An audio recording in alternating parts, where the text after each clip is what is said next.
Hey guys, क्या आपको विनी the पू याद है? वो प्यारा सा पीले रंग का भालू जो हमेशा थोड़ा सा और शहद चाहता था। विनी द पू सिर्फ एक कार्टून नहीं बल्कि हमारे बचपन की सबसे मीठी यादों में से एक है। 100 एकड़ वुड में रहने वाला यह भालू अपने दोस्तों पिगलेट, टिगर, रैबिट, ईयोर, आउल और क्रिस्टोफर रॉबिन के साथ छोटी छोटी लेकिन दिल को छू लेने वाली रोमांचक कहानियों में शामिल होता है। चाहे शहद की तलाश हो, किसी दोस्त की मदद करनी हो या बस पेड़ों के बीच गुनगुनाना, हर पल में मासूमियत और दोस्ती की खुशबू होती है। विनी द पू हमें सिखाता है कि जिंदगी में बड़ी चीजें नहीं बल्कि छोटे छोटे पल ही सबसे अनमोल होते हैं। ये कहानी है दोस्ती, प्यार और मुस्कुराहट की, एक ऐसे भालू की जो हर दिल में बस जाता है। अगर आपने अपने बचपन में विनी द पू की कहानी देखी है तो तैयार हो जाओ नॉस्टैल्जिया के समुंदर में डुबकी लगाने के लिए, और अगर आपने नहीं देखी है तो कोई बात नहीं, मैं हूँ ना, क्योंकि आज के इस वीडियो में मैं आपको बताने वाली हूँ विनी द पू की एंटायर स्टोरी के बारे में। तो बिना और देरी किए चलिए शुरू करते हैं। कहानी की शुरुआत एक छोटे लड़के के कैमरे से होती है जहाँ चारों तरफ खिलौने और किताबें बिखरी हुई है। आवाज बताती है कि ये कैमरा क्रिस्टोफर रॉबिन का है। उसे चीजें इकट्ठा करना बहुत पसंद है। सबसे ज्यादा उसे अपने स्टफ खिलौने पसंद है। उनमें से उसका सबसे पसंदीदा खिलौना है विनी द पू, एक प्यारा सा टेडी बेयर। फिर कहानी एनिमेशन में बदल जाती है। एक किताब के पन्ने खुलते हैं और हमें 100 एकड़ वुड की झलक दिखती है जहाँ पू और उसके सारे दोस्त रहते हैं। किताब का पन्ना पलटता है और लिखा आता है chapter 1 in which Winnie the Pooh has a very important thing to do. अब पू अपने घर में सो रहा होता है। नरेटर उसे आवाज देता है लेकिन पू सपने में ही हनी के बारे में बात कर रहा होता है। उसका पेट भूख के कारण आवाज करता है और वह कहता है मेरे पेट को शहद चाहिए। एक पू बियर को अपने पेट का ख्याल रखना चाहिए। इससे हमें ये पता चलता है कि पू को शहद खाना बहुत पसंद है, जैसे मुझे आप लोगों के लिए ऐसे ही वीडियो बनाना। तो गाइस, अगर आपने अभी तक इस वीडियो को लाइक नहीं किया तो लाइक कर दो और चैनल को भी सब्सक्राइब कर लेना। तो चलो कहानी में आगे बढ़ते हैं। पू घर में हर जगह देखता है लेकिन सारे हनी पॉट्स खाली होते हैं, तो वो सोचता है कि किसी दोस्त के पास जाकर हनी मांग लेता हूँ। सबसे पहले वो अपने उदास से दोस्त ईयोर के पास जाता है और पूछता है कि क्या उसके पास थोड़ा शहद है। ईयोर बताता है कि नहीं है, और जैसे ही वह चेक करता है पू नोटिस करता है कि ईयोर की पूंछ गायब है। ऊपर पेड़ पर आउल बैठकर अपने नोट्स लिख रहा होता है। पू उसे बुलाता है और कहता है कि थोड़ा ब्रेक लेकर ईयोर की पूंछ ढूंढने में उनकी मदद करे।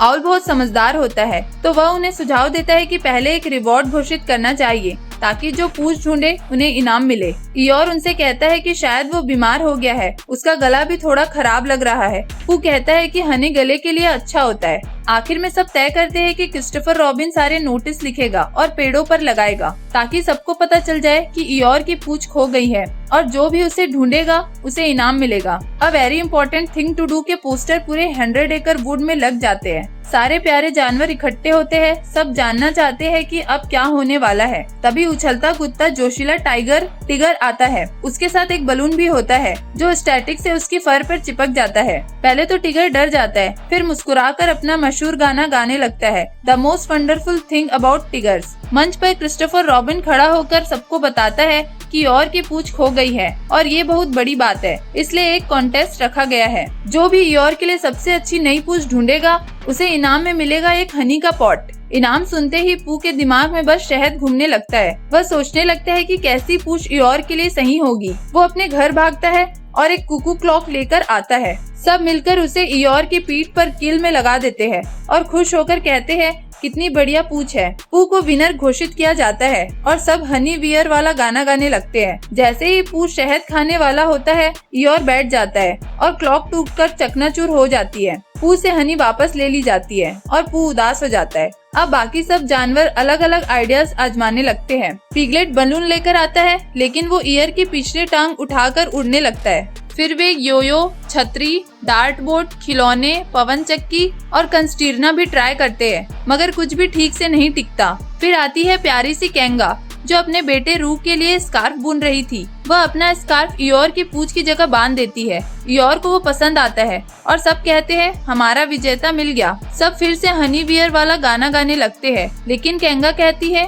थोड़ा शांति से जश्न मनाते हैं। इस बीच पू का पेट फिर से आवाज करने लगता है। क्योंकि दोपहर का वक्त हो चला है। तो वो हनी की तलाश में निकल पड़ता है। चलते चलते उसे जमीन पर लाल धागा दिखता है। वह उसे फॉलो करता जाता है और आखिर में पता चलता है कि वो कैंगा का स्कार्फ है। वो कहीं अटक कर खुल गया था, यानी इयोर की पूंछ फिर से गायब है। वो वापस घर लौटता है जहाँ उसे क्रिस्टोफर रॉबिन का एक नोट मिलता है, got out busy back soon. वो इसे पढ़ नहीं पाता और कहता है, मैं बहुत छोटा सा दिमाग वाला भालू हूँ। वह नोट लेकर आउल के पास जाता है ताकि वो पढ़कर बताए। आउल उसे अंदर बुलाता है और शहद ऑफर करता है। वो खुशी खुशी ऊपर पहुंचता है शेल्फ से शहद लेने, लेकिन जैसे ही खींचता है उसकी स्टिचेस खुल जाती है और उसका स्टफिंग नीचे गिर जाता है। वो जल्दी से उसे वापस भरता है, लेकिन शहद खाने से पहले आउल टेंशन में जाता है। आउल नोट पढ़ता है और अपनी समझ से गलत मतलब निकालता है। उसे लगता है कि क्रिस्टोफर रॉबिन को किसी डरावने क्रीचर बैक्सन ने पकड़ लिया है। वह पू को बताता है कि बैक्सन बहुत भयानक क्रीचर है। उसके सींग है, नाक में छल्ला है और उसकी पूंछ नुकीली है। वो वही है जो तुम्हारी किताबों में लिखावट बिगाड़ देता है, क्रिसमस डेकोरेशन के तार उलझा देता है और मोज़ों में छेद कर देता है। आउल कहता है कि अब सबको मिलकर क्रिस्टोफर रॉबिन को बचाना होगा। सारे दोस्त को अब एक नया प्लान सूझता है। वो सोचते हैं कि अगर बैक्सन सच में मौजूद है तो उसे पकड़ने का सबसे अच्छा तरीका होगा जाल बिछाना। तो सब मिलकर तय करती है कि वे एक गहरा गड्ढा खोदेंगे, उसमें ऐसी चीज डालेंगे जो बैक्सन को पसंद होगी ताकि वो अंदर गिर जाए और फंस जाए। सारे जानवर जुट जाते हैं, खुदाई करते हैं और टॉयज, बॉल्स, बुक्स जैसी चीजें गड्ढे में डालते हैं। पू उस पर पिकनिक ब्लैंकेट बिछाता है और पिगलेट कोनों पर भारी पत्थर रख देता है ताकि वो उड़े नहीं। वो सोचते हैं कि जब बैक्सन वहाँ आएगा तो उसे लगेगा कि ये कोई पिकनिक है और वह उसमें गिर जाएगा। पिगलेट एक हनी पॉट भी लाता है और ब्लैंकेट के बीच में रख देता है। पू खुश होकर ढक्कन खोलता है, लेकिन वो खाली निकलता है। पिगलेट जल्दी से समझाता है, ये सिर्फ दिखाने के लिए है पू, असली शहद नहीं, हमें बैक्सन को धोखा देना है। अब सब जानवर खुद को सेव करने के लिए तरह तरह की चीजें पहन लेते हैं। किसी ने पतीले, किसी ने कढ़ाई और किसी ने ओवन मेड ग्लव सिर पे पहन लिया था। फिर सब जंगल में खिलौने की एक लंबी लाइन बिछाने लगते हैं ताकि बैक्सन उस रास्ते को फॉलो करते हुए गड्ढे तक पहुंच जाए। इस बीच टिगर को लगता है कि ये तरीका बहुत स्लो है, तो वो खुद ही एक अलग आइडिया सोचता है। वो कहता है, मैं खुद बैक्सन बनकर उसे ढूंढने जाऊंगा। वो एक मजेदार कॉस्ट्यूम पहन लेता है और खुद को सिंग, पूंछ और नकली पंजे लगा लेता है। जंगल में घूमते हुए उसे इयोर मिल जाता है, जो बाकी सबसे पीछे रह गया था क्योंकि वो धीरे चलता है। टिगर कहता है, आओ इयोर, हम दोनों मिलकर बैक्सन को पकड़ेंगे। वो इयोर को टिगराइज करने की कोशिश करता है, उसे अपने जैसे धारीदार रंगों में पेंट करता है और उसकी पूंछ में एक स्प्रिंग लगा देता है। फिर उसे सिखाने लगता है कि कैसे उछलना है, जैसे टिगर उछलता है। लेकिन बेचारा इयोर बस वहीं गिर जाता है और कहता है, मुझे पता था ये अच्छा आइडिया नहीं है। उधर पू अब भी शहद की तलाश में है। उसे एक मधुमक्खी का छत्ता दिखता है, लेकिन वह बहुत ऊंचाई में लटका होता है। वह सोचता है कि अगर पिगलेट को ऊपर भेज दे तो शायद वो हनी तक पहुंच जाए। तो वो एक सीसॉ लाता है, पिगलेट को एक सिरे पर खड़ा करता है और खुद दूसरे सिरे पर कूद जाता है। पिगलेट हवा में उड़कर सिर के बल सीधा छत्ते में घुस जाता है। पू नीचे से छत्ते को लकड़ी से मारता है ताकि पिगलेट का सिर निकल जाए। पिगलेट डर जाता है और कहता है, पू शायद मधुमक्खियाँ खुश नहीं है। और वाकई सैकड़ों मधुमक्खियाँ गुस्से में बाहर निकल आती है। पू चिल्लाता है, भागो, और दोनों भागते हुए सीधे रैबिट से टकरा जाते हैं। रैबिट उनकी हालत देखकर परेशान हो जाता है, फिर छत्ता पकड़कर ऊंचाई में फेंक देता है ताकि मधुमक्खियाँ वापस उनमें चली जाए। पू हाफते हुए रैबिट से कहता है, रैबिट, क्या अब हम थोड़ा लंच कर सकते हैं? भूख के मारे मेरा पेट बहुत आवाज कर रहा है। रैबिट सख्ती में जवाब देता है, अभी नहीं पू, पहले हमें क्रिस्टोफर रॉबिन को बचाना है। बेचारा पू फिर से सिर झुका लेता है, लेकिन उसका दिल अब भी अपने दोस्त को बचाने की चिंता में लगा है। पू अब इतना भूखा होता है कि किसी की भी बात उसे अब हनी हनी हनी जैसे सुनाई देती है। उसका ध्यान कहीं नहीं टिकता, दिमाग में सिर्फ हनी ही घूम रहा होता है। रैबिट उसे समझाता है कि वो किसी और बात के बारे में सोचे, जैसे कि क्रिस्टोफर रॉबिन को ढूंढना। लेकिन तभी पू को एक हनी पॉट दिखता है। वो दौड़ पड़ता है, पर शहद तक पहुंचने से पहले गहरे गड्ढे में गिर जाता है, वही गड्ढा जो उन्होंने बैक्सन को पकड़ने के लिए खोदा था। पू अब उसमें फंस जाता है और कराहने की आवाज निकालने लगता है। बाकी जानवर उस आवाज को सुनते हैं और डर जाते हैं कि कहीं उन्होंने असली बैक्सन को तो नहीं पकड़ लिया। कोई भी नीचे झांकने की हिम्मत नहीं करता, लेकिन आखिर में जब सब झांकते हैं तो देखते हैं कि गड्ढे में पू ही फंसा हुआ है। थोड़ी देर बाद इयोर आता है, जिसकी पूंछ पर अब एक एंकर बंधा होता है। बाकी सब जानवर भी एक एक करके उसी गड्ढे में फिसल जाते हैं। अब ऊपर सिर्फ पिगलेट रह जाता है। वो सबको निकालने की कोशिश करता है। एक लंबी रस्सी काटकर 6 छोटे हिस्सों में बांट देता है, लेकिन वो इतने छोटे हैं कि गड्ढे तक पहुंच ही नहीं पाते। रैबिट उसे कहता है कि वो रस्सियों को गांठ लगाकर जोड़ दे,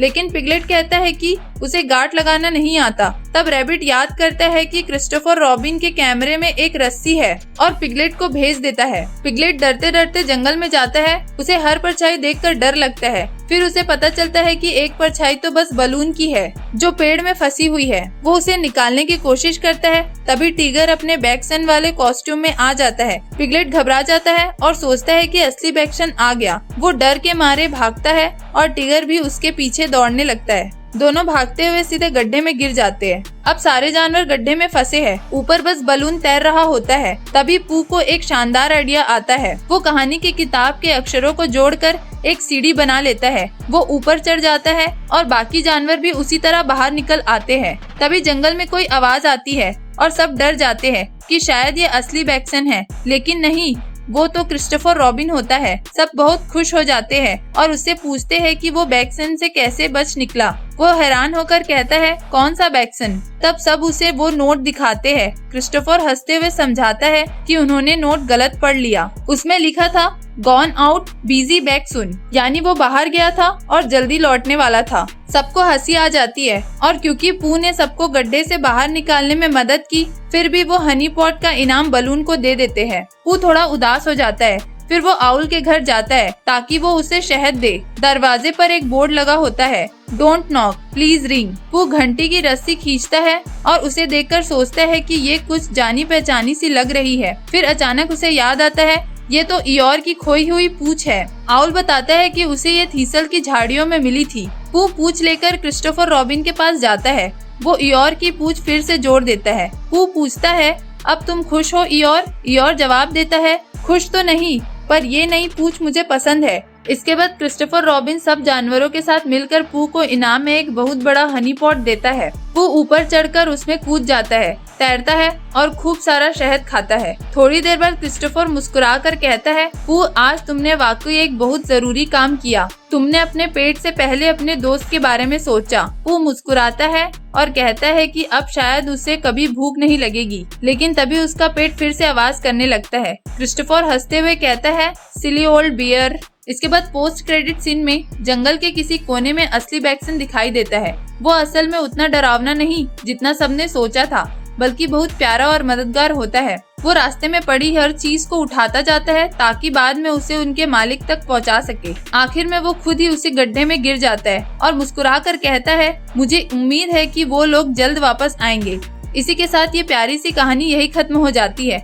तो गाइज, अगर आप यहाँ तक पहुँच गए हो तो इस वीडियो को लाइक कर देना और चैनल को सब्सक्राइब कर बेल आइकन को प्रेस कर लेना और जितना ज्यादा हो सके अपने फ्रेंड से शेयर कर देना। मिलती हूँ मैं आपसे नेक्स्ट वीडियो में, तब तक के लिए बाय बाय।